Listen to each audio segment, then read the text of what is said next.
Disease Prevention: How to Avoid a Secondary Disaster by Southwest Utah Public Health Epidemiologist Team and Shallen Sterner, Environmental Health Program Manager. Narrated by David Heaton, using AI-assisted voice. Disasters like floods, earthquakes, and hurricanes can create major public health challenges. Essential services are disrupted and people can be displaced from their homes. In these conditions, illnesses can spread quickly, posing a serious risk to communities already dealing with the aftermath of a disaster. Respiratory diseases like the flu, tuberculosis, and the common cold spread mainly through droplets in the air that are released when people cough, sneeze, or talk. These droplets can be inhaled by others nearby, leading to infection, especially in homes or workplaces with poor ventilation or crowded shelters. Touching hard surfaces that have been contaminated with viruses and bacteria from prior contact can also lead to infection if you touch your eyes, nose, or mouth afterward. Whether you're dealing with seasonal flu or a pandemic, preventive measures include practicing proper hand washing and use of hand sanitizer, ensuring good air circulation by opening windows, using fans, or setting up outdoor areas, isolating sick individuals quickly. Caregivers can protect themselves by wearing an N95 mask when they need to be within 3 to 6 feet of the sick person. Getting vaccinated beforehand. Immunizations against respiratory diseases now include influenza, flu, pneumonia, RSV, and COVID-19. Animal and insect-borne diseases pose significant health risks in the aftermath of natural disasters.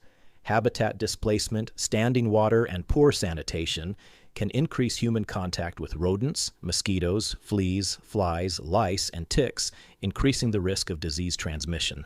Some of these diseases include hantavirus pulmonary syndrome, transmitted through contact with rodent droppings, urine, or saliva. West Nile virus, spread by mosquitoes. Symptoms range from mild fever to severe neurological complications.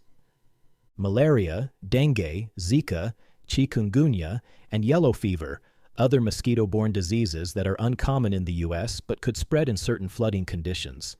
Rocky Mountain spotted fever, Colorado tick fever, Q fever, and Lyme disease, tick-spread illnesses. Leptospirosis, spread through water contaminated by animal urine. Plague, transmitted by rodents and fleas. Tularemia, spread via contact with infected animals or insect bites. Rabies, fatal disease from being bitten or scratched by infected bats, raccoons, foxes, and other animals. Prevention strategies include controlling rodents by sealing entry points into buildings, securing stored food, and keeping outdoor areas clean. Clean rodent droppings using protective equipment, especially gloves. Control mosquitoes by draining standing water, using insect repellent, and wearing long sleeves and pants where mosquitoes are common. Check yourself for ticks if you've been walking through brushy areas. Foodborne illnesses. Perishable foods can become a breeding ground for harmful bacteria if not stored properly, leading to foodborne illnesses. To prevent bacterial growth, it's crucial to keep hazardous foods below 41 degrees Fahrenheit. If the power goes out, minimize opening your refrigerator and freezer doors. A closed refrigerator can keep food safe for about 4 hours without power, while a full freezer can hold its temperature for 24 to 48 hours.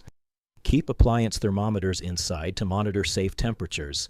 For extended outages, consider using dry ice or blocks of ice in your refrigerator and freezer to keep temperatures below 41 degrees Fahrenheit.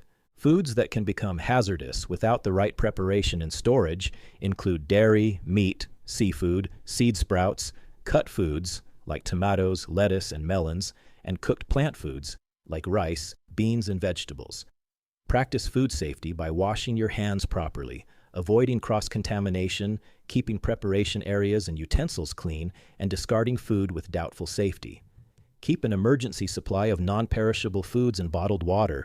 By integrating these preventative measures into preparedness plans, families and communities can safeguard public health and recover more effectively from the hidden dangers that accompany natural disasters.